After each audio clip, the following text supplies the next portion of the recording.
Welcome to Kumar TNPSC notes. Friends அனைவருக்கும் இனிய காலை வணக்கம்.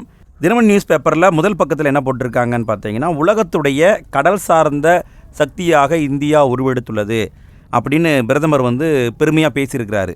அதை நியூஸில் போட்டிருக்காங்க. என்ன விஷயம் அப்படின்னு கேட்டிங்கன்னா, மும்பையில் 3 போர்க்கப்பலை இந்திய கடற்படையில் பிரதமர் நினச்சிருக்கிறாரு. அப்போ பேசியிருக்கிறாரு, உலகத்துடைய கடல் சார்ந்த மிகப்பெரிய சக்தியாக இந்தியா உருவாகியிருக்கு அப்படின்னு பேசியிருக்காரு. அந்த 3 கப்பல்கள் என்னென்னு கேட்டிங்கன்னா, ஐஎன்எஸ் சூரத்து, ஐஎன்எஸ் நீலகிரி, ஐஎன்எஸ் வாக்சிர் அப்படிங்கிற கப்பல். இந்த கப்பலை பற்றி நம்ம முந்தைய வீடியோலையும் நம்ம பேசணும். இந்த 3 கப்பலும் ஒரே டைப்பான்னு கேட்டால் கிடையாது. 3 கப்பலும் வேறு வேறு டைப்பு.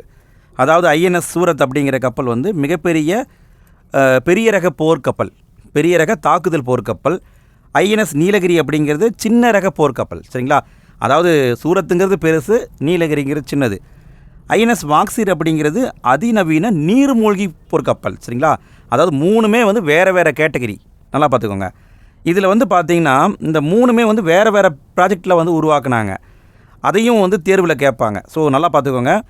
ஐஎன்எஸ் சூரத்துன்னு ஒரு கப்பலை பார்த்தோம்ல, அதாவது பெரிய ரக போர்க்கப்பல். இந்த போர்க்கப்பலை எப்படி உருவாக்குனாங்க அப்படின்னா, B-15B அப்படிங்கிற ஒரு பிளான் இருக்குது. B-15B அப்படிங்கிற ஒரு பிளான். இந்த பிளானில் மொத்தமாக 4 கப்பலை கட்டினாங்க. இந்த கப்பலை எதுக்கு கட்டுறாங்க அப்படின்னா, ஏவுகணை அழிப்பு கப்பல். அதாவது ஒரு மிசைல் வெளிநாட்டிலேருந்து வருதுன்னா அந்த மிசைலை எதிர்த்து தாக்கக்கூடியது. அதுதான் இந்த சூரத் அப்படிங்கிற கப்பல். இந்த கப்பல் இந்த ப்ராஜெக்டில் கட்டப்பட்ட இறுதி கப்பல். நல்லா பாருங்கள், B-15B அப்படிங்கிற ஏவுகணை எதிர்ப்பு திட்டத்தில் கட்டப்பட்ட 4வது மற்றும் கடைசி கப்பல் அப்படிங்கிறது சூரத்து. அதுவே நீலகிரி அப்படின்னு பார்த்தீங்கன்னா, B-17A அப்படிங்கிற ஒரு ப்ராஜெக்ட் இருக்குது. இது பார்த்திங்கன்னா சின்ன ரக போர்க்கப்பலை உருவாக்கக்கூடிய ப்ராஜெக்ட். இதில் பார்த்திங்கன்னா முதலாவது போர்க்கப்பல் தான் நீலகிரி அப்படிங்கிறது, ஃபஸ்ட்டு போர்க்கப்பல். அதுவே ஐஎன்எஸ் வாக்சிர் அப்படிங்கிறது B-75 அப்படிங்கிற ஸ்கார்பியன் நீர்மூழ்கி கப்பலை உருவாக்கும் திட்டம். இதில் பார்த்திங்கன்னா 6 கப்பலை உருவாக்குனாங்க. இந்த 6 கப்பலில் கடைசி கப்பல் தான் வாக்சிர் அப்படிங்கிற கப்பல். ஓகேங்களா? அப்போ நல்லா பார்த்துக்கோங்க. நீலகிரிங்கிறது முதல் கப்பல், சூரத்து வாக்சிர் அப்படிங்கிறது கடைசி கப்பல். இதை உள்நாட்டிலே தயாரிச்சிருக்கிறாங்க. அதை பிரதமர் மும்பையில் கடற்படையில் சேர்த்திருக்காரு. அப்போ பெருமையை பேசியிருக்காரு. இந்த மாதிரி இந்தியா உலகுடைய கடல் சார்ந்த வல்லரசாக மாறி இருக்குது அப்படின்ட்டு. இந்த நியூஸை நம்ம ஃபஸ்ட்டில் பார்க்குறோம். இதை கண்டிப்பாக கேட்க வாய்ப்பு இருக்குது. அடுத்த கேள்வியை பாருங்கள். திருவள்ளுவர் தினத்தை கொண்டாடி இருக்கிறாங்க. நீங்கள் தமிழ் பகுதியில் படிச்சிருப்பீங்க. தை 1 அப்போ திருவள்ளுவர் ஆண்டு தொடங்கும். தை 2 அப்படிங்கிறது திருவள்ளுவர் தினம் தொடங்கும். சரிங்களா? திருவள்ளுவர் ஆண்டுங்கிறது தை 1ஆம் தேதி, திருவள்ளுவர் தினம்ங்கிறது தை 2ஆம் தேதி. இப்போ நான் உங்ககிட்ட ஒரு கேள்வியை கேட்குறேன். என்ன கேள்வின்னா, இப்போ 2025 ஆரம்பிச்சிருச்சு இல்லைங்களா? 2025ஆம் ஆண்டுக்கான திருவள்ளுவர் ஆண்டு எது? இதாங்க கொஷின். 2025க்கான திருவள்ளுவர் ஆண்டு எது? இந்த கேள்விக்கான பதில் தெரிஞ்சால் கமெண்டில் போட்டு விடுங்க. அடுத்த நியூஸை பார்க்குறோம். அடுத்த நியூஸ் எப்படின்னா, HMP அப்படிங்கிற வைரஸ் இப்போ பரவிட்டு இருக்குது அப்படின்னு சொல்கிறாங்க. அது பார்த்திங்கன்னா என்ன சொல்கிறாங்கன்னா, அது சளி காய்ச்சலை உருவாக்கக்கூடிய ஒரு பருவகால வைரஸ் அப்படின்னு சொல்கிறாங்க. இது பார்த்திங்கன்னா கொரோனா மற்றும் HMP வைரஸ் ரெண்டுமே கிட்டத்தட்ட ஒரே டைப்பான மரபணுவை கொண்டதுன்னு சொல்கிறாங்க. அதாவது RNA அப்படிங்கிற டைப்பு அப்படின்னு சொல்கிறாங்க. இதனால் எந்த பாதிப்பும் வராதுன்னு சொல்கிறாங்க. கொரோனா மிகப்பெரிய அளவுக்கு பாதிப்பை உருவாக்குச்சு, அடிக்கடி உருமாற்றம் பண்ணிக்கிட்டே இருந்தது. ஆனால் இந்த HMP அப்படிங்கிறது இது வரைக்கும் பார்த்திங்கன்னா 2 டைம் தான் உருமாற்றம் அடைஞ்சிருக்கு. அதாவது பார்த்திங்கன்னா கிட்டத்தட்ட 25 வருஷத்தில் அது 2 டைம் தான் உருமாற்றம் அடைஞ்சிருக்குன்னு சொல்கிறாங்க. அதனால் எந்த பாதிப்பும் இல்லைன்னு சொல்கிறாங்க. இந்த HMP அப்படிங்கிற வைரஸை ஃபஸ்ட்டு எங்கே கண்டுபிடிச்சாங்கன்னா 2001 நெதர்லாந்தில் கண்டுபிடிச்சாங்க. இது அப்போ இருந்தே இருக்குது. சரிங்களா? இதை கேட்கவும் வாய்ப்பு இருக்குது. சரிங்களா? இது ஒரு அப்டேட்டட் நியூஸுங்க. அதாவது HMP வைரஸ் முதல்ல கண்டறியப்பட்ட இடம் எது அப்படி கூட கேட்கலாம். எங்கேன்னு பார்த்தீங்கன்னா நெதர்லாந்தில் 2001 கண்டுபிடிச்சிருக்காங்க.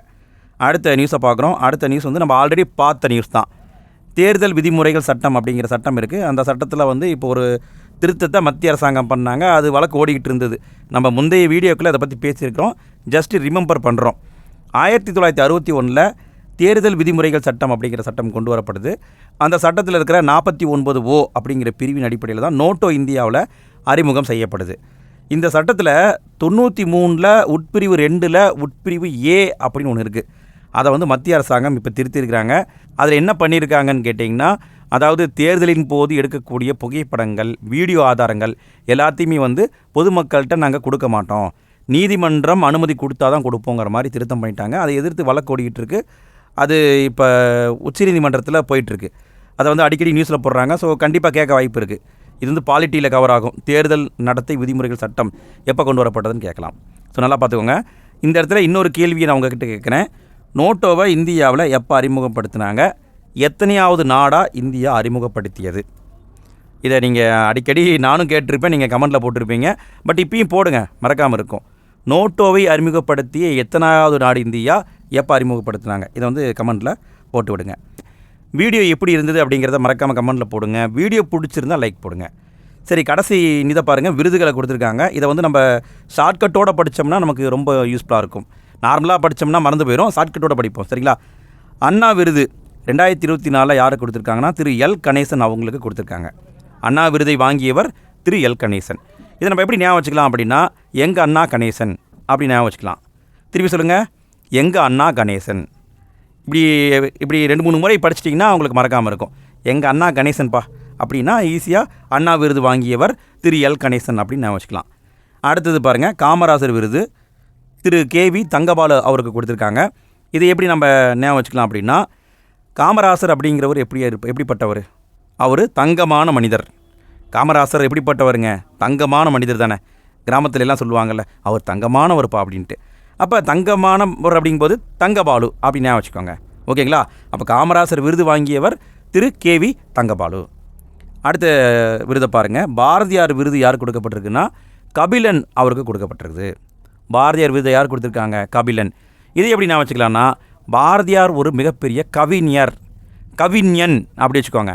பாரதியார் மிகப்பெரிய கவிஞன் அதிலே வந்து கபிலன் அப்படிங்கிற வார்த்தையும் கொஞ்சம் மேட்ச் ஆகுது. இப்படி நீங்கள் என்ன வச்சுக்கலாம், பாரதியார் மிகப்பெரிய கவிஞன், பாரதியார் கபிலன், இப்படி ஞாபகம் வச்சுக்கோங்க. அடுத்த விருதை பாருங்கள், பாரதிதாசன் விருது வந்து திரு பொன் செல்வ கணபதி அவருக்கு வழங்கப்பட்டிருக்குது. இதை நீங்கள் எப்படி ஞாபகம் வச்சுக்கலாம் அப்படின்னா, பாரதிதாசன் பொன்னுக்கும் செல்வத்துக்கும் ஆசைப்படாதவர். பாரதிதாசன் பொன்னுக்கும் செல்வத்துக்கும் ஆசைப்படாதவர், இப்படி ஞாபகம் வச்சுக்கோங்க. அவர் ஏகப்பட்ட பாட்டு எழுதியிருக்காரு. யாரை பற்றி எழுதியிருக்காருன்னா தமிழரை பற்றி தான் எழுதியிருப்பார். அவர் ஆசைப்பட்டிருந்தால் பணத்தை வாங்கிட்டு எப்படி வேணும் எழுதிருக்கலாம். ஆனால் அவர் அப்படியெல்லாம் எழுதலை. ஸோ பாரதிதாசன் பொன்னுக்கும் செல்வத்துக்கும் ஆசைப்படாதவர், இப்படி ஞாபகம் வச்சிட்டிங்கன்னா மறக்காமல் இருக்கும். அடுத்த விருதை பாருங்கள், திருவிக்கா விருது GR ரவீந்திரநாத் அவருக்கு வழங்கப்பட்டிருக்குது. இதுக்கு வந்து ஷார்ட்கட் எனக்கு தெரியவில்லை. நீங்கள் உங்களுக்கு தெரிஞ்சதுன்னா கமெண்ட்டில் போடுங்க. அடுத்த விருதை பாருங்கள், கி.ஆ.பெ. விஸ்வநாதம் விருது திரு வே.மு. பொதிய வெப்பன் அவருக்கு வழங்கப்பட்டிருக்குது. இந்த விருதுக்கும் எனக்கு ஷார்ட்கட் தெரியலப்பா, கண்டுபிடிக்க முடியல.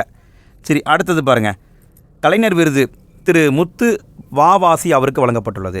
இதை நீங்கள் எப்படி ஞாபகம் வச்சுக்கலாம் அப்படின்னா, கலைஞர் எழுதுனா முத்தாக எழுதுவார்ப்பா. எப்படி இருக்குது? கலைஞர் எழுதுனா முத்தாக எழுதுவார் அப்படின்னு நீங்கள் ஞாபகம் வச்சுக்கலாம். அடுத்த விருது பாருங்கள், பெரியார் விருது யாருக்கு வழங்கப்பட்டிருக்குதுன்னா ராஜேந்திரன் அவருக்கு வழங்கப்பட்டிருக்குது. பெரியார் அப்படிங்கிறவர் ராஜா மாதிரி வாழ்ந்தவர். ஆனால் அந்த வாழ்க்கையை விட்டுட்டு வந்து மக்களுக்காக போராடினார். அவருடைய தோட்டத்திலிருந்து 500 தென்னை மரங்களை வெட்டினார். மக்களுக்காக செஞ்சுருக்காரு. ராஜா மாதிரி வாழ்ந்துருக்கலாம், ஆனால் அவர் மக்களுக்காக வந்து சேவை செஞ்சார். இப்படி நீங்கள் ஞாபகம் வச்சுக்கலாம். சரிங்களா? நான் சொன்னதெல்லாமே ஜஸ்ட்டு ஷார்ட்கட்டுன்னு நான் நினைக்கிறேன். உங்களுக்கு மேட்ச் ஆகுதுன்னா நீங்கள் எடுத்துக்கோங்க, இல்லைன்னா நீங்கள் வேறு மாதிரி க்ரியேட் பண்ணிக்கோங்க. இந்த விருதுகளை பொறுத்த வரைக்கும் நீங்கள் ஷார்ட்கட்டு வச்சு படித்தாதான் மறக்காமல் இருக்கும், இல்லைன்னா கண்டிப்பாக மறந்து போயிடும். நீங்கள் என்ன தான் தங்கமாக படித்தாலும் எக்ஸாம் ப்ரெஷரில் போய் உட்காரும்போது இவரா அவரான்னு நமக்கு கண்டிப்பாக குழப்பம் வரும். ஸோ நீங்கள் ஷார்ட்கட் வச்சு படிக்கும்போது மறக்காமல் இருக்கும். திரும்ப பார்க்கலாமா? எங்கள் அண்ணா கணேசன், காமராசர் தங்கமானவர், பாரதியார் ஒரு புகழ்பெற்ற கவிஞன், பாரதிதாசன் பொன்னுக்கும் செல்வத்துக்கும் ஆசைப்படாதவர், கலைஞர் முத்தா எழுதுவார், பெரியார் ராஜா போர் வாழ்ந்தவர். இப்படி நீங்கள் ஞாபகம் வச்சுக்கோங்க. சரிங்க ஃப்ரெண்ட்ஸ், இந்த வீடியோ எப்படி இருந்தது அப்படிங்கிறத மறக்காமல் கமெண்ட்டில் போடுங்க. அடுத்த நாளுக்கான கரண்ட் அஃபேர்ஸ் வீடியோ போட்ட உடனே இந்த வீடியோடைய end screen, description, first comment எல்லா இடத்துலையும் போட்டு விட்றேன். நீங்கள் கிளிக் பண்ணி பார்த்து யூஸ் பண்ணிக்கோங்க. சரிங்க ஃப்ரெண்ட்ஸ், அடுத்த வீடியோவில் நம்ம சந்திப்போம். நன்றி.